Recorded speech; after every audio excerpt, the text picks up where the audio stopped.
حضرت موسیٰ علیہ السلام نے ایک بار اللہ کریم کی بارگاہ میں عرض کی کہ مولا میں تورات میں ایک امت کا ذکر پڑھ رہا ہوں جو آئے گی تو آخر میں مگر ہوگی سب سے افضل۔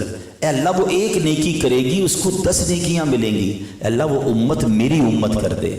رب العالمین کی طرف سے ارشاد ہوا تلک امت احمد، اے موسیٰ وہ میرے حبیب احمد مجتبیٰ صلی اللہ علیہ وسلم کی امت ہے۔ مزید مطالعہ کرتے ہیں، مزید تورات شریف پڑھتے ہیں، کہتے ہیں یا اللہ میں نے ایک امت کا ذکر پڑھا ہے جن کے سینوں میں تیری کتاب ہوگی، یاد کر لیں گے اور اس کی تلاوت کریں گے، اے اللہ اس امت کو میری امت کر دے۔ ارشاد باری ہوتا ہے تلک امت احمد، اے موسیٰ وہ میری حبیب احمد مجتبیٰ صلی اللہ علیہ وسلم کی امت ہے۔ کچھ عرصے تھوڑا اور مطالعہ کرنے کے بعد پھر عرض کرتے مولا میں نے ایک امت کا ذکر پڑھا ہے کہ جن کی شفاعت کی جائے گی، اے اللہ وہ امت میری امت کر دے۔ ارشاد ہوتا ہے تلک امت احمد، اے موسیٰ وہ میرے حبیب جناب محمد رسول اللہ صلی اللہ تعالی علیہ وسلم کی امت ہے۔ حضرت موسیٰ پڑھتے جا رہے ہیں، اللہ کی بارگاہ میں بار بار عرض کر رہے ہیں اے اللہ یہ امت میری امت کر دے جن کی توبہ قبول کی جائے گی، اے اللہ یہ امت میری امت کر دے، اور ہر بار یہ جواب ملتا رہا کہ اے موسیٰ یہ میرے حبیب کی امت ہے۔ آخر میں حضرت موسیٰ پتہ ہے کیا کہتے ہیں، اے اللہ جب حضرت اس امت کی اہمیت اور فضیلت اتنی ہے تو مجھے بھی اس امت میں شامل فرما لے۔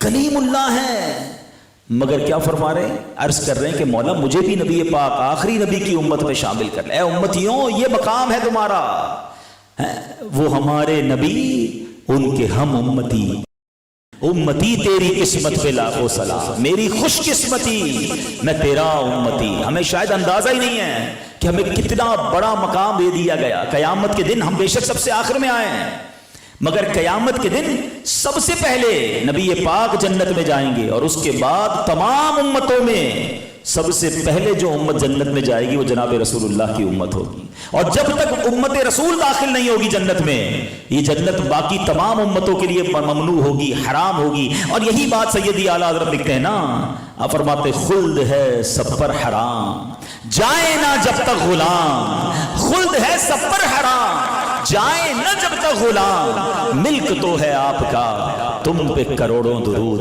ارے سبحان اللہ، نبی پاک سے نسبت تو کیا ہو گئی، سبحان اللہ، آقا کے صدقے جنت میں بھی سب سے پہلے اس امت نے جانا ہے۔ قیامت کے دن ساری امتیں انتظار میں ہوں گی کہ حساب کتاب شروع ہو جائے، سب سے پہلے حساب بھی، سب سے پہلے اکاؤنٹیبلٹی بھی وہ اس امت کی ہوگی، اور پھر سبحان اللہ نبی پاک شفاعت کر کر کے اس امت کو بخشوائیں گے۔ اعلیٰ حضرت کہتے ہیں نا جو نہ بھولا ہم غریبوں کو رضا، آقا نہیں بھولے ہمیں، جو نہ بھولا ہم غریبوں کو رضا، یاد اس کی اپنی عادت کیجیے۔ تو ہمیں پیارے آقا کا امتی ہونے میں اس قدر انعامات ہیں کہ وہ ہمیں وہاں بھی یاد رکھیں۔